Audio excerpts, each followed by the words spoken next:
ಎಲ್ಲರಿಗೂ ಬೆಳಗಿನ ಶುಭೋದಯ. ಸೆಕೆಂಡ್ ಇಯರ್ ಅವ್ರಿಗೆ ವರ್ಕ್ಶಾಪ್ ಅಂಡ್ ಕ್ಯಾಲ್ಕುಲೇಷನ್ ಸೈನ್ಸ್ ಅಲ್ಲಿ ಪ್ರಾಫಿಟ್ ಅಂಡ್ ಲಾಸ್ ಅನ್ನೋ ಚಾಪ್ಟರ್ ನ ಕಂಟಿನ್ಯೂಷನ್ ಮಾಡ್ತಿದ್ದೀನಿ. ಇದು ಈ ಚಾಪ್ಟರ್ ಅಲ್ಲಿ ಮೂರನೇ ವಿಡಿಯೋ ಅಂದ್ರೆ ಪಾರ್ಟ್ 3 ವಿಡಿಯೋ ಇದು. ಇದಕ್ಕಿಂತ ಮುಂಚೆ ಪಾರ್ಟ್ 1 ಅಲ್ಲಿ ನಿಮ್ಗೆ ಪ್ರಾಫಿಟ್ ಅಂದ್ರೆ ಲಾಭ ಅಂದ್ರೇನು, ಲಾಸ್ ನಷ್ಟ ಅಂದ್ರೇನು, ಮಾರಾಟ ಬೆಲೆ ಅಂದ್ರೆ ಸೆಲ್ಲಿಂಗ್ ಪ್ರೈಸ್, ಕೊಳ್ಳುವ ಬೆಲೆ ಕಾಸ್ಟ್ ಪ್ರೈಸ್ ಅಂದ್ರೇನು, ಡಿಸ್ಕೌಂಟ್ ರಿಯಾಯಿತಿ ಅಂದ್ರೆ ಏನು ಅಂತ ಎಕ್ಸ್ಪ್ಲೈನ್ ಮಾಡಿದ್ದೀನಿ. ಎರಡನೇ ವಿಡಿಯೋದಲ್ಲಿ ನಾನು ನಿಮ್ಗೆ ಏನ್ ಎಕ್ಸ್ಪ್ಲೈನ್ ಮಾಡಿದ್ದೀನಿ ಅಂದ್ರೆ ಟೈಪ್ 1 ಪ್ರಾಬ್ಲಮ್ ಅಂತ ಮಾಡಿದ್ದೀನಿ.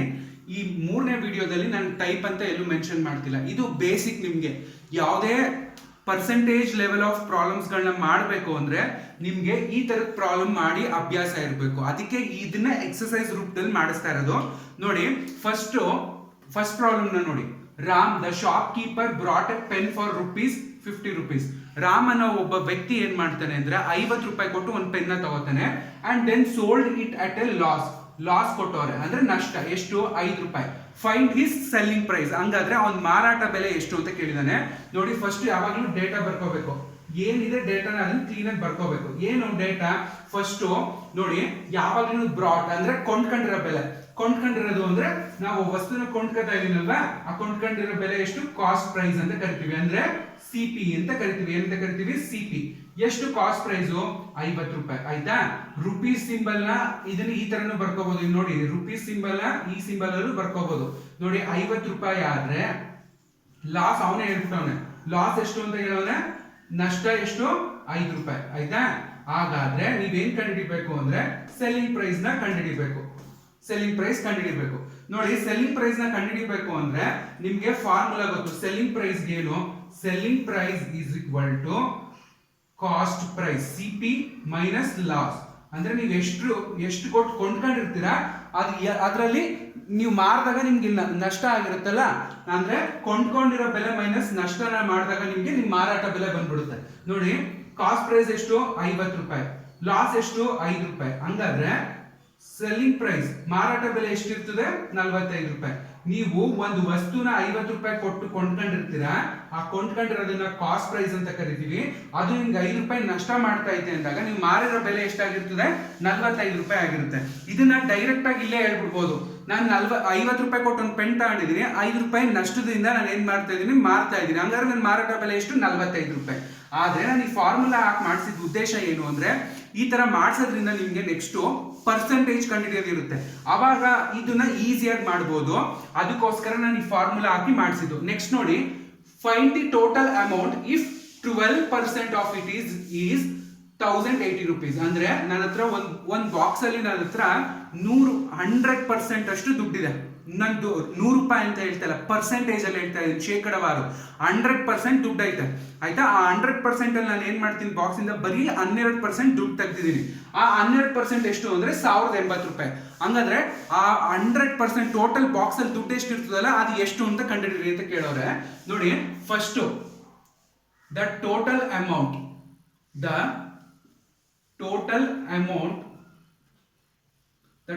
ಅಮೌಂಟ್ ಈಸ್ ಎಕ್ಸ್ ಅಂತ ತಗೊಳ್ಳಿ. ನನ್ಗೆ ಗೊತ್ತಿಲ್ಲ ನನ್ನ ಹತ್ರ ಎಷ್ಟೈತೆ ಬಾಕ್ಸ್ ಅಲ್ಲಿ ದುಡ್ಡು ಎಷ್ಟೈತೆ ನನಗೆ ಗೊತ್ತಿಲ್ಲ. ಅದ್ರಲ್ಲಿ ಬರೀ 12% ತೆಗ್ದಿದ್ದೀನಿ. ಎಷ್ಟು ಅಂದ್ರೆ ₹1080. ನೋಡಿ, ಈಗ ಏನ್ ಮಾಡ್ಬೇಕು ಅಂದ್ರೆ ಟೋಟಲ್ ಅಮೌಂಟ್ ಇಂಟು 12%. ಪರ್ಸೆಂಟೇಜ್ ಅಂದ್ರೆ ಏನ್ ಹೇಳಿ? Divided by 100. ಆಯ್ತಾ? 12% ನ ಹೆಂಗ್ ಬರ್ಕೋಬಹುದು? 12/100. ಪರ್ಸೆಂಟೇಜ್ ಅಂದ್ರೆ ಏನು? 100 ಅಂತ. Is equal to total amount ಎಷ್ಟು? ₹1080. ನೋಡಿ, ಇವೆರಡನ್ನ ಮಲ್ಟಿಪ್ಲೈ ಮಾಡಿ ಇದನ್ನ ಕ್ರಾಸ್ ಮಲ್ಟಿಪ್ಲೈ ಮಾಡಿ. ಅಲ್ಲಿಗೆ 12x is equal to 1080 into 100. ಆಯ್ತಾ?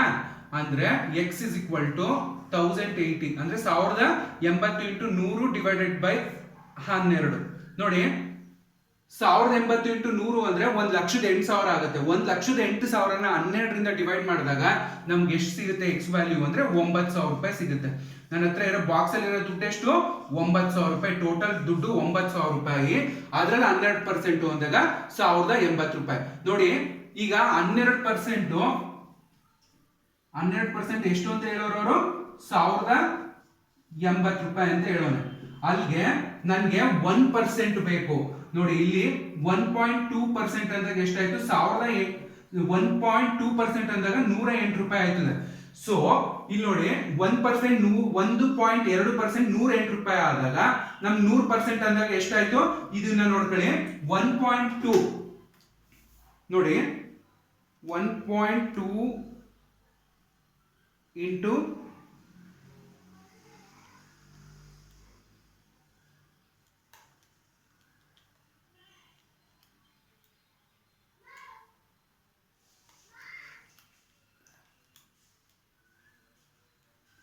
ನೋಡಿ ಹತ್ತತ್ರ ನಿಮ್ಗೆ 1.2 ಇಂಟು 83 ಮಾಡಿದಾಗ ನಿಮ್ಗೆ ಹತ್ತತ್ರ 100% ಬರುತ್ತೆ. ಆಯ್ತಾ?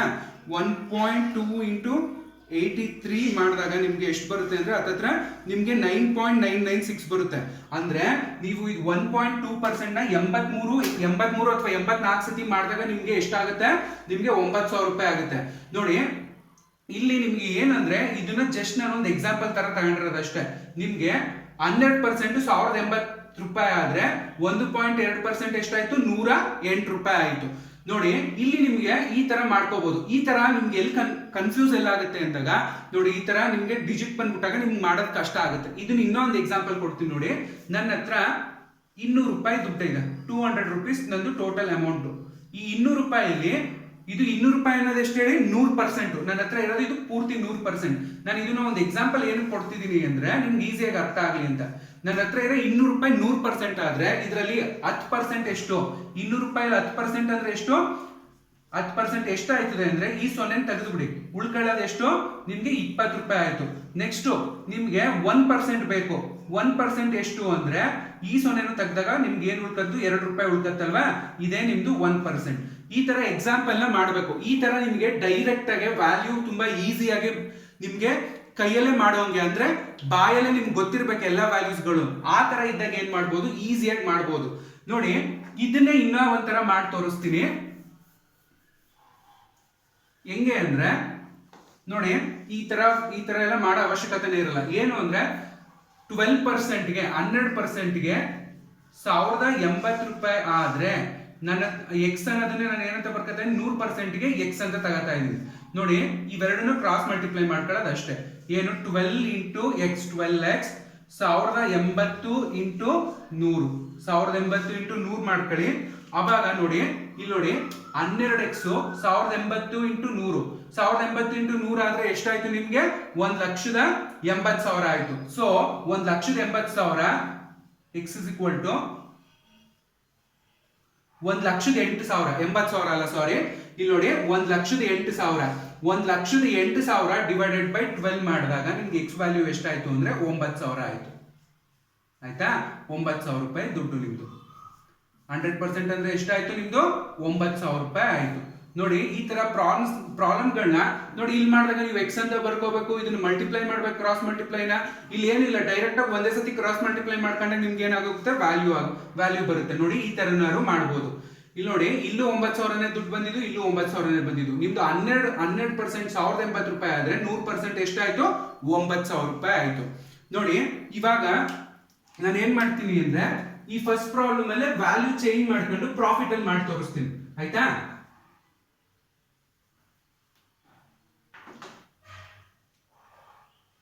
ನೋಡಿ ಇದನ್ನ ಥರ್ಡ್ ಪ್ರಾಬ್ಲಮ್ ಅಂತ ಬರ್ಕೊಳ್ಳಿ.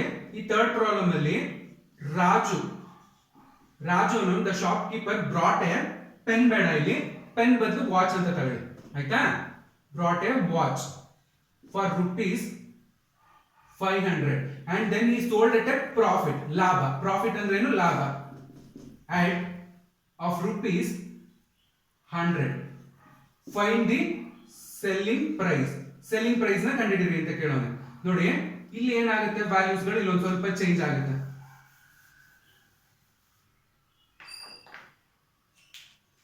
ನೋಡಿ ಕಾಸ್ಟ್ ಪ್ರೈಸ್ ಎಷ್ಟು ಕೊಟ್ಟಿದ್ದಾನೆ? 500 ರೂಪಾಯಿ ಕೊಟ್ಟಿದ್ದಾನೆ. ಇಲ್ಲಿ ಇಂಪಾರ್ಟೆಂಟ್ ಆಗಿ ನೋಡ್ಕೋಬೇಕು ನೀವು, ಲಾಭ ಕೊಟ್ಟವನ ನಷ್ಟ ಕೊಟ್ಟವನ ಅಂತ. ಲಾಭ ಕೊಟ್ಟವನು, ಪ್ರಾಫಿಟ್ ಕೊಟ್ಟವನೆ. ಪ್ರಾಫಿಟ್ ಎಷ್ಟು ಕೊಟ್ಟವನೆ? ಪ್ರಾಫಿಟ್ ನಿಮ್ಗೆ 100 ರೂಪಾಯಿ ಕೊಟ್ಟವನೆ. ಅವನು ಏನ್ ಕಂಡುಹಿಡಿಯಕ್ಕೆ ಕೇಳ್ತವನೆ? ಸೆಲ್ಲಿಂಗ್ ಪ್ರೈಸ್, ಮಾರಾಟ ಬೆಲೆ ಎಷ್ಟು ಅಂತ ಕೇಳ್ತವನೆ. ನೋಡಿ ರಾಜು ಅನ್ನೋನು 500 ರೂಪಾಯಿ ಕೊಟ್ಟು ಒಂದು ವಾಚ್ನ ಕೊಂಡ್ಕತ್ತವನು. ಕೊಂಡ್ಕತಾ ಇರೋದೇನು? Cost price. ಆಯ್ತಾ? ಅವನು ಕೊಂಡ್ಕತಾ ಇರೋಂತ ಬೆಲೆ, ಅದನ್ನ 100 ರೂಪಾಯಿ ಲಾಭದಂಗ್ ಮಾರ್ತಿದ್ದಾನೆ. ಹಂಗಾದ್ರೆ ಮಾರಾಟ ಬೆಲೆ ಎಷ್ಟು ಅಂದ್ರೆ ನೋಡಿ selling price is equal to cost price plus profit. ಅಲ್ಲಿ ನಷ್ಟ ಬಂದಾಗ ಅಂದ್ರೆ ನಷ್ಟ ಕೊಟ್ಟಿದ್ದಾಗ ನಾವೇನ್ ಮಾಡ್ತೀವಿ ಕಾಸ್ಟ್ ಪ್ರೈಸ್ ಮೈನಸ್ ಲಾಸ್ ಅಂತ ಮಾಡ್ತೀವಿ. ಇಲ್ಲಿ ಕಾಸ್ಟ್ ಪ್ರೈಸ್ ಪ್ಲಸ್ ಪ್ರಾಫಿಟ್ ಅಂತ ಮಾಡ್ತಿದೀವಿ. Selling price is equal to cost price ಎಷ್ಟು ಕೊಟ್ಟಿದ್ದಾನೆ 500 ರೂಪಾಯಿ ಕೊಟ್ಟವನೆ ಆಯ್ತಾ. ಪ್ರಾಫಿಟ್ ಎಷ್ಟು 100 ರೂಪಾಯಿ. ಟೋಟಲ್ ಎಷ್ಟಾಯ್ತು ಸೆಲ್ಲಿಂಗ್ ಪ್ರೈಸ್ 600 ರೂಪಾಯಿ ಆಯ್ತು. ನೋಡಿ ಇದನ್ನ ಡೈರೆಕ್ಟ್ ಆಗಿ ಹಂಗೆ ನೋಡಿದ ತಕ್ಷಣನೇ ಹೇಳ್ಬೋದು. ನಾನು 500 ರೂಪಾಯಿ ಕೊಟ್ಟು ತಗೊಂಡಿದ್ದೀನಿ 100 ರೂಪಾಯಿ ಲಾಭದಂಗ್ ಮಾಡ್ತಿದ್ದೀನಿ ಅಂದ್ರೆ 500 ಪ್ಲಸ್ 100 ಎಷ್ಟಾಯ್ತು 600 ರೂಪಾಯಿ ಆಯ್ತು. ನೋಡಿ ಈ ಪ್ರಾಬ್ಲಮ್ ನ ಇನ್ನ ಡಿಫ್ರೆಂಟ್ ಆಗಿ ಮಾಡಬಹುದು. ಅಂದ್ರೆ ಇಲ್ಲಿ ಏನ್ ಮಾಡಿರ್ತಾನೆ ಇದೇ ಪ್ರಾಬ್ಲಮ್ ಗಳಿಗೆ ಏನ್ ಮಾಡ್ಬಿಟ್ಟಿರ್ತಾನೆ ಗೊತ್ತಾ, ಸೆಲ್ಲಿಂಗ್ ಪ್ರೈಸ್ ಅವನೇ ಕೊಟ್ಬಿಟ್ಟಿರ್ತಾನೆ, ಪ್ರಾಫಿಟ್ ಅವನೇ ಕೊಟ್ಟಿರ್ತಾನೆ, ಕಾಸ್ಟ್ ಪ್ರೈಸ್ ಕಂಡಿಡ್ರಿ ಅಂತ ಕೇಳ್ತಾನೆ. ಅದ್ ನೆಕ್ಸ್ಟ್ ತೋರಿಸ್ತೀನಿ. ನೋಡಿ ಈ ಫೋರ್ತ್ ಪ್ರಾಬ್ಲಮ್ ನ ಇದಕ್ಕೆ ಫೋರ್ತ್ ಪ್ರಾಬ್ಲಮ್ ಮಾಡ್ತೀನಿ. ನೋಡಿ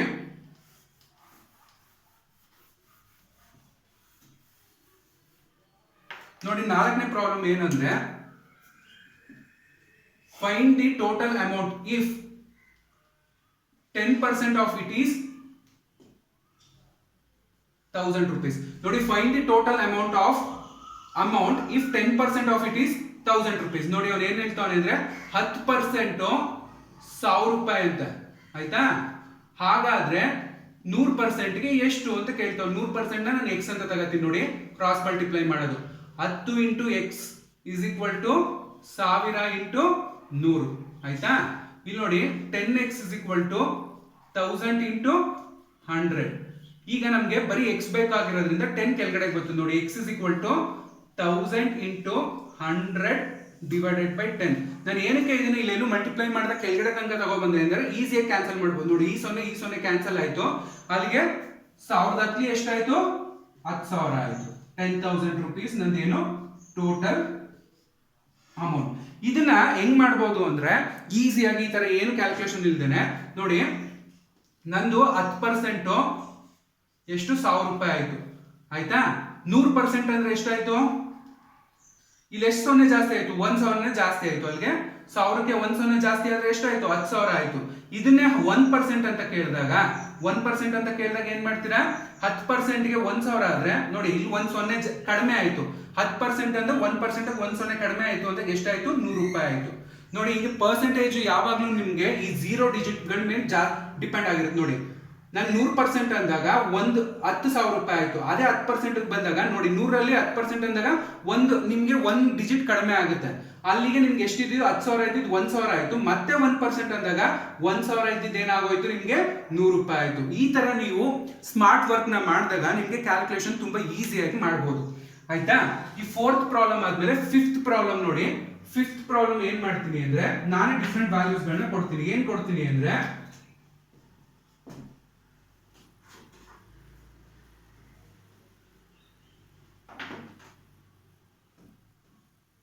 ನೋಡಿ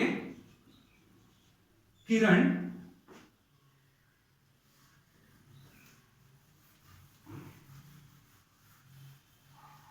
ಡಿಫ್ರೆಂಟ್ ಪ್ರಾಬ್ಲಮ್ಸ್ ಗಳನ್ನ ವರ್ಕ್ ಮಾಡ್ತಾ ಇರಬೇಕು. ನೋಡಿ ಕಿರಣ್ ಎ ಡೀಲರ್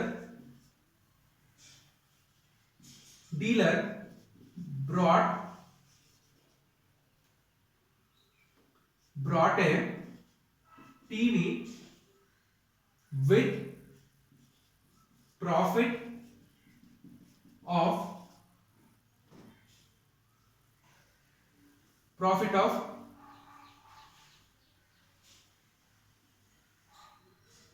5,000. ನೋಡಿ ಇಲ್ಲಿನ ಒಂದು ಸೆಂಟೆನ್ಸ್ ಸೇರಿಸ್ಕೋಬಹುದು.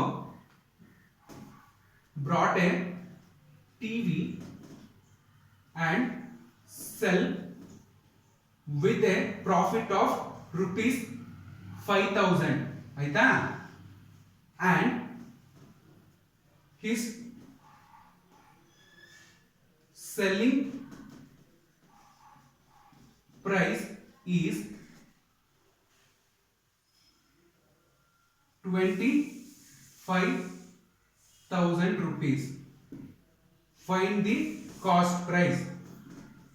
ನೋಡಿ ಕ್ವೆಶ್ಚನ್ ಹೆಂಗ್ ಚೇಂಜ್ ಮಾಡ್ತಾನೆ ಅಂತ ಕಾಸ್ಟ್ ಪ್ರೈಸ್ ಅಂತ ಕೇಳ್ತಾ ಇದ್ದಾನೆ. ನೀವು ಮುಂಚೆ ಎಲ್ಲ ಏನ್ ಮಾಡ್ತಿದ್ದ ಸೆಲ್ಲಿಂಗ್ ಪ್ರೈಸ್ ನ ಕೇಳ್ತಿದ್ದ. ಈಗ ಏನ್ ಮಾಡ್ತಾನೆ ಕಾಸ್ಟ್ ಪ್ರೈಸ್ ನ ಕೇಳ್ತಾನೆ. ನೋಡಿ ಈಗ ಫಾರ್ಮುಲಾ ಏನಾಯ್ತದೆ ಅಂದ್ರೆ ಅದೇ ಫಾರ್ಮುಲಾ ಏನು ನಮ್ಗೆ ಗೊತ್ತಿರೋ ಫಾರ್ಮುಲಾ ಏನು selling price is equal to cost price. ಇಲ್ಲಿ ಪ್ರಾಫಿಟ್ ಕೇಳೋನೆ ಅದಕ್ಕೆ ಏನಾಯ್ತದೆ ಪ್ಲಸ್ ಪ್ರಾಫಿಟ್ ಆಯ್ತು. ನೋಡಿ ಈಗ ನಿಮ್ಗೆ ಏನ್ ಕಂಡುಹಿಡಿಯಕ್ಕೆ ಕೇಳ್ತವನೆ ಅವನು, ನಿಮ್ಗೆ ಏನ್ ಕಂಡುಹಿಡಿಬೇಕು ಅಂತ ಕೇಳ್ತವನೆ, ಕಾಸ್ಟ್ ಪ್ರೈಸ್ ಕೇಳ್ತವನೆ. ನಮ್ಗೆ ಡೇಟಾ ಕೊಟ್ಟು ಬರ್ಕೊಳ್ಳಿ. ಸೆಲ್ಲಿಂಗ್ ಪ್ರೈಸ್ ಎಷ್ಟು ಕೊಟ್ಟವನೆ, 25,000 ರೂಪಾಯಿ ಅಂತ ಕೊಟ್ಟವನೆ, 25,000 ಕೊಟ್ಟವನೆ. ಆಯ್ತಾ? ಅದಾದ್ಮೇಲೆ ಪ್ರಾಫಿಟ್ ಎಷ್ಟು ಕೊಟ್ಟವನೆ, ಪ್ರಾಫಿಟ್ ಬಂದ್ಬಿಟ್ಟು 5,000 ರೂಪಾಯಿ ಕೊಟ್ಟವನೆ, 5,000 ರೂಪಾಯಿ ಕೊಟ್ಟಿದ್ದಾನೆ. ನೋಡಿ ಈಗ ನಿಮ್ಗೆ ಕಾಸ್ಟ್ ಪ್ರೈಸ್ ಕಂಡುಹಿಡಿಬೇಕು. ನೋಡಿ ನನ್ಗೆ ಗೊತ್ತು ಸೆಲ್ಲಿಂಗ್ ಪ್ರೈಸ್ ಎಷ್ಟು ಕೊಟ್ಟಿದ್ದಾನೆ, 25,000 ರೂಪಾಯಿ ಕೊಟ್ಟವನು, 25,000. ಆಯ್ತಾ? ಈಸ್ ಈಕ್ವಲ್ ಟು ನಂಗೆ ಕಾಸ್ಟ್ ಪ್ರೈಸ್ ಗೊತ್ತಿಲ್ಲ, ಸಿಪಿ ಹಂಗೆ ಬರ್ಕೊಳ್ಳಿ. ಪ್ರಾಫಿಟ್ ಎಷ್ಟು ಕೊಟ್ಟವನೆ, ಪ್ರಾಫಿಟ್ ಬಂದ್ಬಿಟ್ಟು ನಿಮ್ಗೆ 5,000 ರೂಪಾಯಿ ಕೊಟ್ಟವನೆ. ನೋಡಿ ಈಗ ನಿಮ್ಗೆ ಇದು ಬೇಕು, ಸೆಲ್ಲಿಂಗ್ ಕಾಸ್ಟ್ ಪ್ರೈಸ್ ಬೇಕು ಅಂದಾಗ ಇದನ್ನ ಏನ್ ಮಾಡ್ಬೇಕು, ಈ ಕಡೆ ಬರುತ್ತೆ. ನೋಡಿ 25,000 ಮೈನಸ್ 5,000 ಪ್ಲಸ್ ಇದು ಪ್ಲಸ್ 5,000 ಇದ್ದು ಈ ಕಡೆ ಬಂದಾಗ ಏನಾಯ್ತು, ಮೈನಸ್ 5,000 ರೂಪಾಯಿ ಆಯ್ತು. ಇಸ್ ಈಕ್ವಲ್ ಟು ಸಿಪಿ ಅಂದ್ರೆ ಕಾಸ್ಟ್ ಪ್ರೈಸ್. ಕಾಸ್ಟ್ ಪ್ರೈಸ್ ಎಷ್ಟಾಯ್ತು ಅಂದ್ರೆ ನೋಡಿ 25,000 5,000 ಹೋದಾಗ ಎಷ್ಟಾಯ್ತು, 20,000 ರೂಪಾಯಿ ಆಯ್ತು. ಅಂದ್ರೆ ನೋಡಿ ಇದು ಎಷ್ಟು ಸಿಂಪಲ್ ಅಂದ್ರೆ ತುಂಬಾ ಸಿಂಪಲ್ ಪ್ರಾಬ್ಲಮ್. ಏನು, Kiran a dealer brought a TV and sell with profit 5,000 and his selling price is 25,000. ಅವನು ಏನ್ ಹೇಳ್ತಾನೆ, ಕಿರಣ್ ಅನ್ನೋ ಟಿವಿ ತಗೋಬರ್ತಾನೆ, ಅವ್ನು ಡೀಲರ್ ಟಿವಿ ತಗೊಬಂದು 5,000 ರೂಪಾಯಿ ಲಾಭಕ್ಕೆ ಮಾರ್ತಾನೆ. ಅವನು ಮಾರಿದ ಬೆಲೆ, ಮಾರಾಟ ಬೆಲೆ ಎಷ್ಟು ಅಂದ್ರೆ 25,000. ಹಂಗಾರೆ ಅವ್ನು ಕೊಂಡ್ಕೊಂಡಿದ್ ಬೆಲೆ ಕಾಸ್ಟ್ ಪ್ರೈಸ್ ಅಂದ್ರೆ ಅವ್ನು ತಗೊಬಂದಿರ್ತಾನಲ್ಲ ಕಿರಣ್, ಅದು ಎಷ್ಟು ರೂಪಾಯಿ ಅಂದ್ರೆ 1,000 ತಂದಿರ್ತಾನೆ ಟಿವಿನ, ಅವ್ನು 20,000 ರೂಪಾಯಿ ತಂದಿರ್ತಾನೆ. ಆ 20,000 ರೂಪಾಯಿ ತಂದಿರೋ ಟಿವಿನ 5,000 ರೂಪಾಯಿ ಪ್ರಾಫಿಟ್ ಹಂಗೆ ಮಾರ್ತಾನೆ. ಎಷ್ಟು ರೂಪಾಯಿ ಮಾರ್ತಾನೆ ಅಂದ್ರೆ 25,000 ರೂಪಾಯಿ ಮಾರ್ತಾನೆ. 25,000 ರೂಪಾಯಿ ಮಾರಿದಾಗ ಅವ್ನು ತಗೊಬಂದಿರೋ ಬೆಲೆ ಎಷ್ಟಾಗಿರ್ತದೆ, ಕಾಸ್ಟ್ ಪ್ರೈಸ್ 20,000 ರೂಪಾಯಿ ಆಗಿರುತ್ತೆ. ಅವ್ನು 20,000 ರೂಪಾಯಿ ಟಿವಿನ 25,000 ರೂಪಾಯಿ ಮಾರ್ತಾವನೆ ಅಂದಾಗ ಅವ್ನ ಪ್ರಾಫಿಟ್ ಎಷ್ಟಿರ್ತದೆ, 5,000 ರೂಪಾಯಿ ಇರ್ತದೆ. ನೋಡಿ ಈ ತರ ಪ್ರಾಬ್ಲಮ್ಗಳನ್ನ ವ್ಯಾಲ್ಯೂಸ್ಗಳನ್ನ ಚೇಂಜ್ ಮಾಡ್ತಾನೆ. ಕಾಸ್ಟ್ ಪ್ರೈಸ್ ಕಂಡುಹಿಡಿಯಕ್ಕೆ ಕೇಳ್ತಾನೆ, ಒಂದೊಂದ್ಸತಿ ಪ್ರಾಫಿಟ್ ನ ಕಂಡುಹಿಡಿರಿ ಅಂತ ಕೇಳ್ತಾನೆ. ಸೆಲ್ಲಿಂಗ್ ಪ್ರೈಸ್ ಕಾಸ್ಟ್ ಪ್ರೈಸ್ ಎರಡು ಕೊಟ್ಬಿಟ್ಟಿರ್ತಾನೆ, ಪ್ರಾಫಿಟ್ ಕಂಡುಹಿಡಿರಿ ಅಂತ ಕೊಡ್ತಾನೆ. ಆಗ ಇದೇ ಫಾರ್ಮುಲಾ ಹಾಕೊಂಡು ಈ ವ್ಯಾಲ್ಯೂಸ್ ಗಳನ್ನ ಹಾಕೊಳ್ಳಿ. ಪ್ರಾಫಿಟ್ ಬೇಕು ಅಂದಾಗ ಇದನ್ನ ಆ ಕಡೆ ಕಳಿಸಿ, ಸೆಲ್ಲಿಂಗ್ ಪ್ರೈಸ್ ಮತ್ತೆ ಕಾಸ್ಟ್ ಪ್ರೈಸ್ ಎರಡನ್ನು ಕಳೆದಾಗ ನಮ್ಗೆ ಏನ್ ಸಿಗ್ತದೆ, ಪ್ರಾಫಿಟ್ ಸಿಗ್ತದೆ. ಹಿಂಗೆ ಪ್ರಾಬ್ಲಮ್ಸ್ ಗಳನ್ನ ಜಾಸ್ತಿ ಪ್ರಾಬ್ಲಮ್ಸ್ ನ ಪ್ರಾಕ್ಟೀಸ್ ಮಾಡಿದಾಗ ನಿಮ್ಗೆ ಏನ್ ಮಾಡ್ಬೋದು, ಸ್ಪೀಡ್ ಆಗಿ ಪ್ರಾಬ್ಲಮ್ಸ್ ನ ಮಾಡ್ಬೋದು. ನೆಕ್ಸ್ಟ್ ಕ್ಲಾಸ್ ಅಲ್ಲಿ ಟೈಪ್ 2 ಪ್ರಾಬ್ಲಮ್ಸ್ ನ ಮಾಡ್ತೀನಿ. Thank you.